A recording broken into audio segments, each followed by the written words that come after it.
Hey Sam, how's it going? That's going good. Kareem, how are you? I'm good. I'm good. So thank you for joining us today. My pleasure, man. I'm super excited to be here. There's so much can you please introduce yourself to the viewers? Yeah, absolutely. My name's Sam Demma. I'm 21 years old. I'm a full-time speaker. I speak in schools to athletic teams and corporations. I'll tell you what it's all about in a minute, but that's pretty much who I am. And I actually had a background in soccer. I grew up my whole life wanting to be a pro athlete, which is why I think you wanted to bring me on the show. Yes, exactly.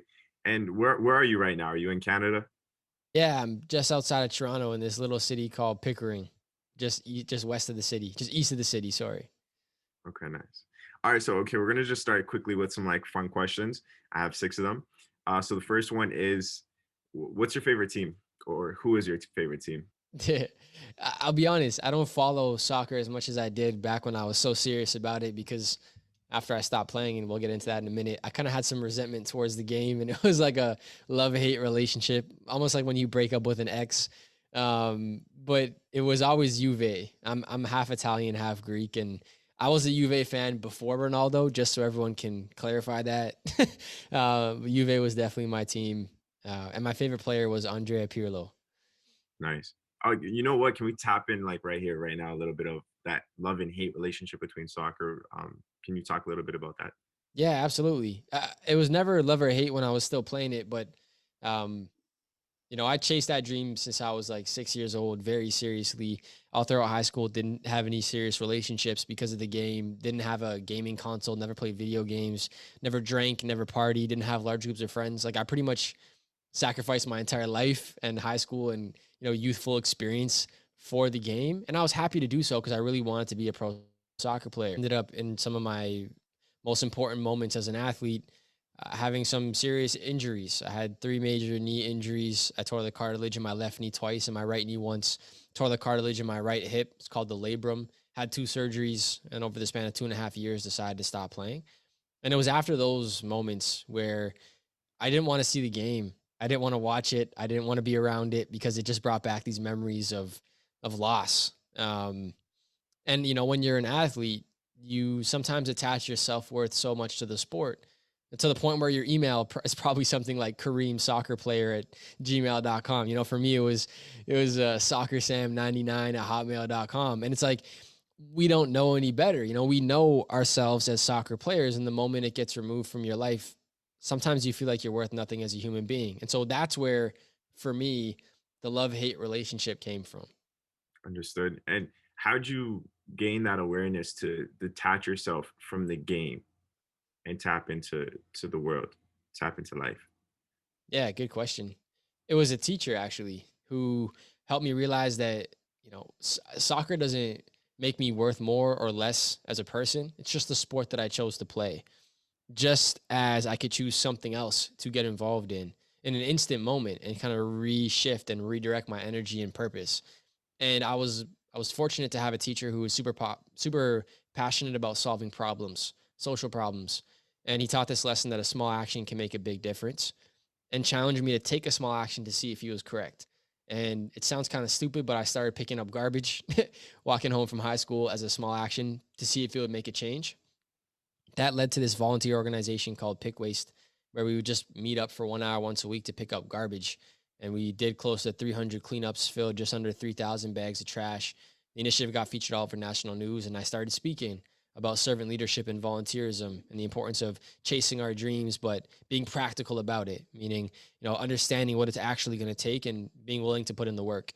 And so I would say it was my teacher who helped me reshift and realize that, soccer doesn't make me worth more or less as a person. It's just something I chose to do. And at any given moment, I could choose something else and dedicate my life and energy to it. Of course. And when was Pick Waste founded? Yeah, July 1st of 2017. It's funny. At first, we called ourselves the Wastemans because we were picking up garbage and we thought it was, super funny. And then midway through the summer, we thought, this is not professional. So we rebranded to Pick Waste because I live in a city called Pickering. Can hear you. Can you hear me? Yeah, sorry, you cut out with the last couple of things that you said. with the rebranding of it being professional? You guys Okay, transition. yeah. So PickWaste was Yeah. So PickWaste was founded on July 1st, 2017.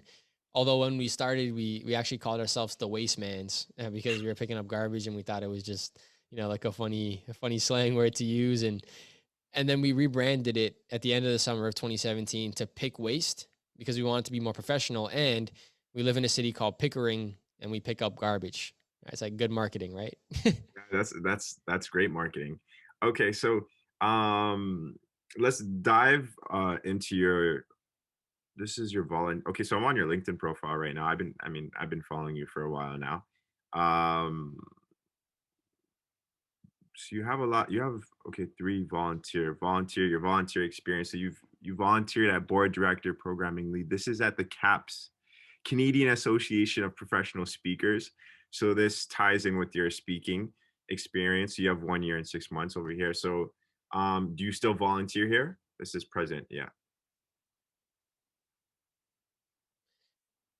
Yeah, so Canadian Association of Professional Speakers is just a organization filled with people who are professional speakers, and I'm actually the youngest member at the age of 21 years old. And about a year and a half ago, I decided to get more involved, so I became a board member. And my responsibility on the board, like as a board director, is just to bring people in to speak to our chapter that might help the membership, that might help the other speakers who are a part of this association. I still volunteer. I still organize all the monthly meetings. I also go to every national convention that they hold. The last one was in Vancouver in BC. It was a lot of fun. I learn a lot. I find my mentors from CAPS and I want to give back. That's why I volunteer there. There's two other probably volunteer experiences, one with City Street Outreach, which is a charity my uncle actually started where they feed the homeless in Toronto. I've only been on a few times with them, but it's a phenomenal organization. Yeah. And then I also helped coach a U6 soccer with the Pickering Soccer Club as well. League innovation. Okay, amazing. And what is the importance of volunteering to you? Why is it important? Yeah, one of my role models is Muhammad Ali, and he always says our rent that we pay for living on this planet is paid through our service to others. And I believe that living a life that's solely dedicated on your own personal dreams, goals, and aspirations is not a life worth living because at the end, you're not going to wish that you had more time to help other people because there's a win-win-win situation that happens when you give back. You feel good because you've done something positive for somebody else. They feel good because they've indirectly benefited or directly benefited because of your choice, and the world as a whole just becomes a better place. So I think that one, it's our responsibility for living on this planet to be kind and to give back, and two, it's also just a way to live a meaningful life. And those are the two reasons why I think it's so important to give back and volunteer. Yeah, that's great insight. Um, education. You went to University of Toronto in Scarborough, uh, Bachelor of Applied Science. You know, let's start with why did you choose this subject or this course? You read under the thing, it probably says that I decided to take a break. So I did, just full transparency. I did about 2 months. I did about 2 months of university before dropping out. So I went to school because I thought it was just the correct thing to do. I'm the type of person that needs to verify if a decision's right for me by taking action. So I literally went to school to figure out if it was for me or not for me, and very quickly realized that at this point in my life, it was not for me, Yeah. and it wasn't going to teach me the things I needed to get to where I wanted to go. So I dropped out. And to answer your question, the reason that I chose the course, I was studying environmental studies and political science. And the reason I chose it was because I believed that because of the work I was doing with pick waste, it would just make sense. And that's not that's not a good reason to spend $20,000 because you think something makes sense and get an education. And so I took a break and I instead invested the money elsewhere in coaching and mentors and programs and flights to conferences and whatnot. And yeah, so that's really what prompted me to drop out of school and also what prompted me to go. I just thought it was the right thing to do. See, now this, okay, look, this is the reason why I wanted to interview you because I know you're raw, and we've spoke about this in Toronto as well. You've told me this in when we connected in Toronto. So your perspective and experience right here is amazing because it's showing, I the reason why I did something and then your transition outside of it, right? So with saying that, it's like, all right, I did this because this, and this. But after that experience, I realized that, you know, it wasn't fulfilling exactly what I wanted to do. Am I on the right page with you? Yeah, 100%. I think that it's so hard to figure out if something's for us if we don't actually try it, right? It's like if I asked you, how do you figure out Sorry, Sam, you cut out again. My Wi-Fi. I'm so sorry. what's your favorite food? My favorite food? Oh, all good, brother. So if I was to ask you this, Shit. I like so far right now, I would say pasta or a quinoa and mushroom dish. Yeah. okay, so how did you figure out you liked eating that? Just do it experimental, trying different fruits, vegetables, ingredients, trying and then figuring out what I like and Yeah, figuring out. you had to, yeah, you had to eat it. Like you had to physically eat the food to figure out if you liked eating that food. It's the same with our experiences. You can't figure out that you like something by thinking about it or theorizing on it or reading about it. You have to do the thing, right?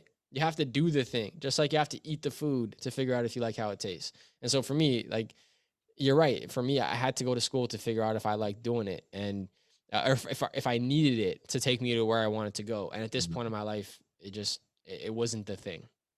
Yeah. See, this is another reason why I wanted to interview you is because you're living what you want to do. Am I saying that right? You're living what you want to do. Am I saying that right? Like you're actually doing it. You're in the Yeah, like field.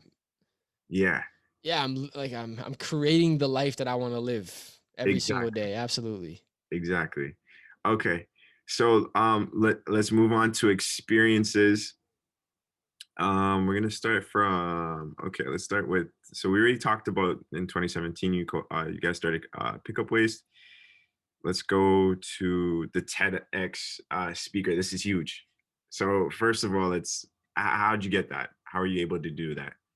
Yeah, long story short, I spoke at a competition, one of my first talks when I was 17 years old, and one of the judges was a TEDx MC for like 7 events and knew all these people that were organizing TEDx speeches. And after I got off the stage, he walked up to me and said, "What is one of your biggest dreams and goals?" And I just put it out there. I was like, "I would love to do a TEDx speech." This is back when I'm 17. And he was like, "Okay, cool." 5, 6 months went by, and I got an email from him, and he's like, "Hey, I'm just referring you to this guy. His name's Antonio, and um, he organized this TEDx event, and I told him you'd be a perfect speaker. You two connect. All the best." And I got on the phone call, and they loved me. And 2 weeks later, they were like, "Yep, you have a spot." And so I got the opportunity from a referral from a speaking competition I did in Toronto from a judge who just believed in me. Yeah, that's amazing. He obviously seen something within you at that time. Um, that's amazing. And I believe was this your first TEDx talk, your first public like speaking presentation that you've done? I'd probably spoken at 2 or 3 schools by then, but it was very close to the start of my career. Absolutely. Like right near the beginning. I was super nervous, to be honest, but it was a great experience. Yeah. I think I wanted to come out to this event. I'm not too sure what happened again. Um, so what's the how many people have you spoke to at one time? What's the most you've had in a crowd, number wise? Yeah. I mean, honestly, I don't know how important it is about the size of the audience sometimes. Like I've spoken, man, one time I flew to Algoma, Sault Ste. Marie, which is like an hour and a half flight. There was 4 kids in a classroom. And like, at first I walked in, I was like, wait, where is everybody? And then I realized like, hey, if I have the opportunity to impact one person's life, like that's all it takes. I don't need millions of people. But on the flip side, it's also cool to speak to a large audience. Virtually, I've spoken to like just over 5,000 kids at the Guelph Elementary School Board. Upper Grand District School Board is the right board, but in person before COVID hit, I spoke to just over 2,000 people at a DECA provincial conference.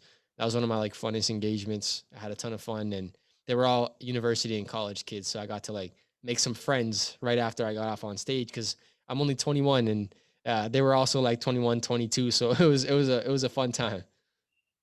That's cool. What type of feeling do you get when, I mean, the five, when you spoke to 5,000 students, was it students? Yeah, online students. Yeah. What type of feeling did you get like before, obviously you knew that you were speaking to 5,000 students, but how'd you feel like mentally, physically? How'd you feel before doing that speech with 5,000 students? What type of emotions do you feel before you step out on the pitch for a really important game?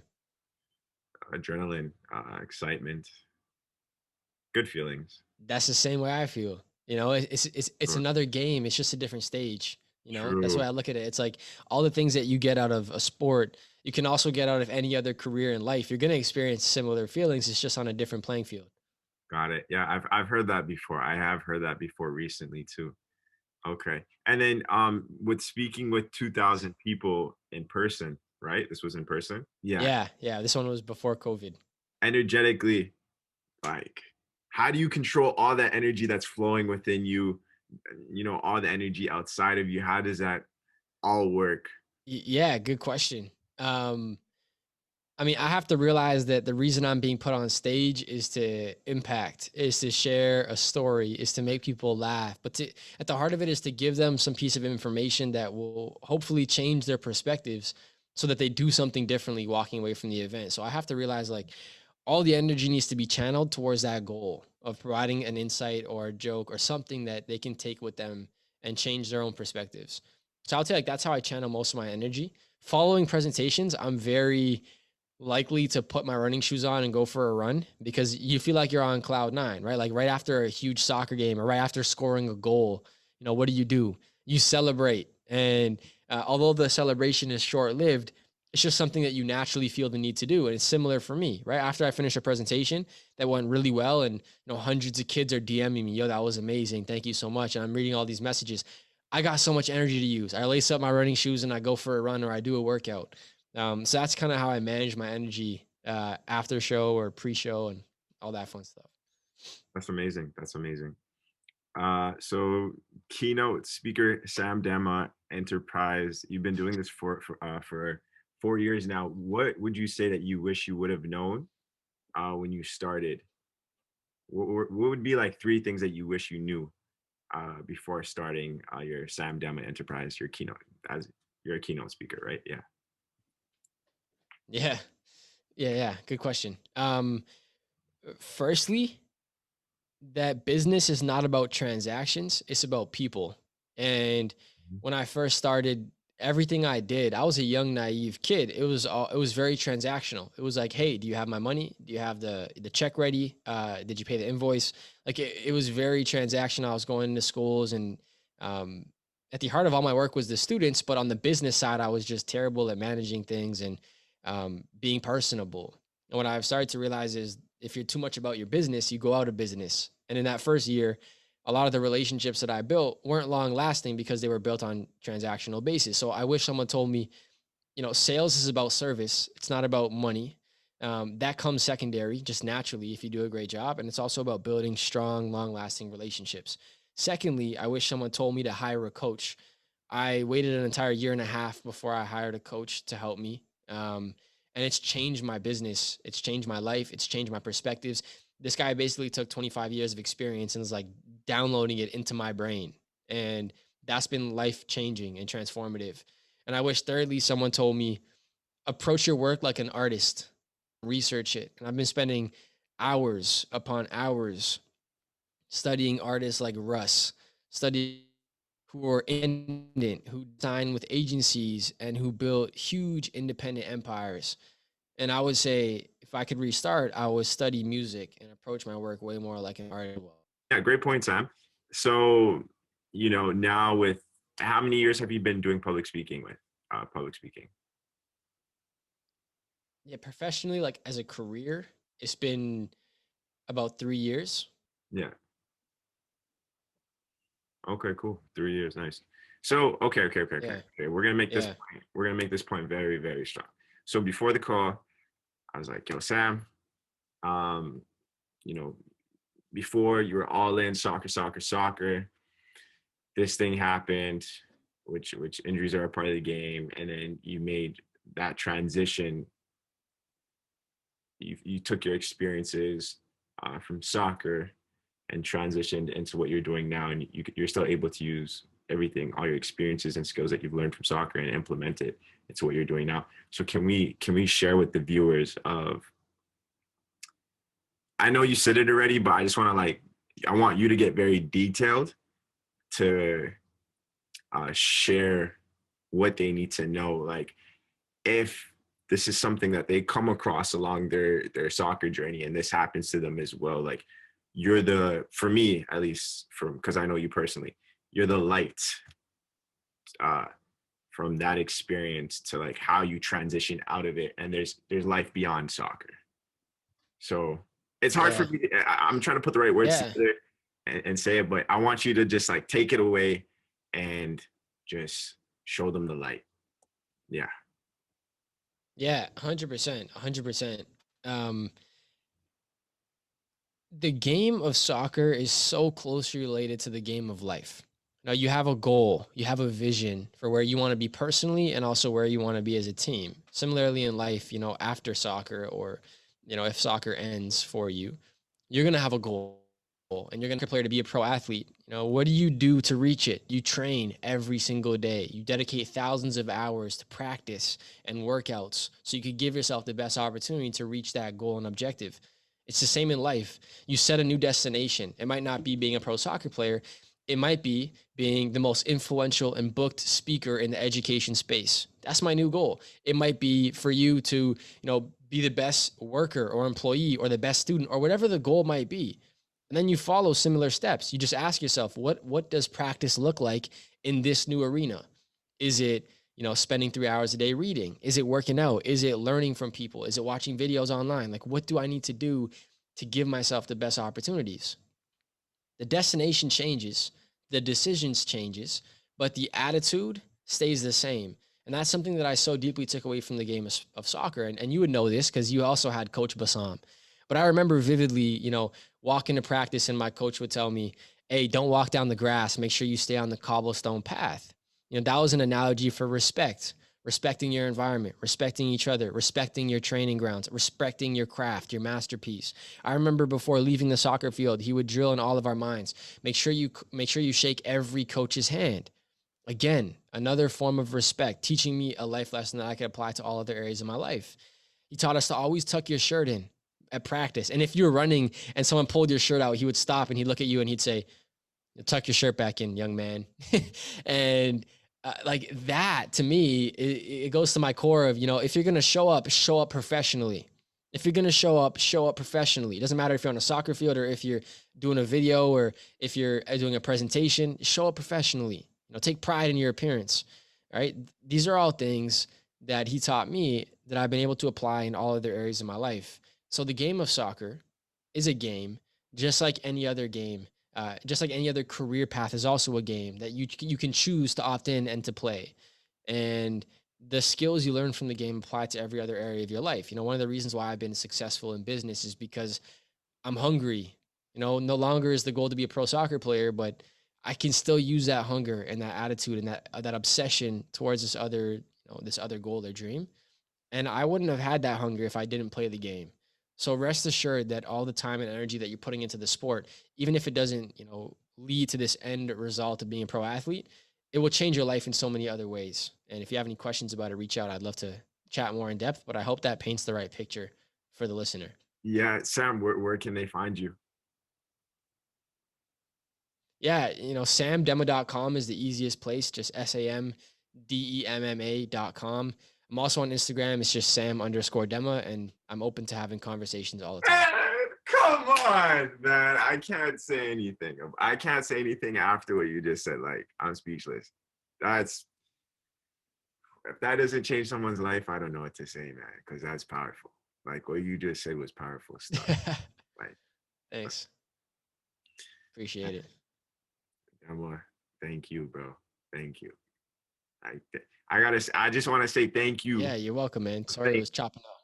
nah, no worries. I just want to say thank you for staying strong. Thank you for staying disciplined. You know what I'm saying? Thank you for living it. Coming Yeah, through, no, I appreciate it. you know. I appreciate it.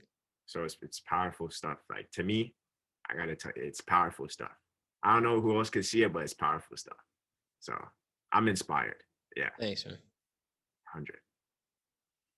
Okay. All Yeah, right. Thanks, bro. I appreciate no, it. for real. Again, Sam, please just mention one more time for the viewers, where can they find you? Yeah, absolutely. Just Sam_Demma on Instagram. If you just search Sam Demma on Google, I mean, you'll find me there. And then on my website, just samdemma.com. I would love to chat. All right, guys, you guys know where to find him. Check him out. That again, Sam, thank you. You're welcome. Thanks so much, man. Keep up the great work.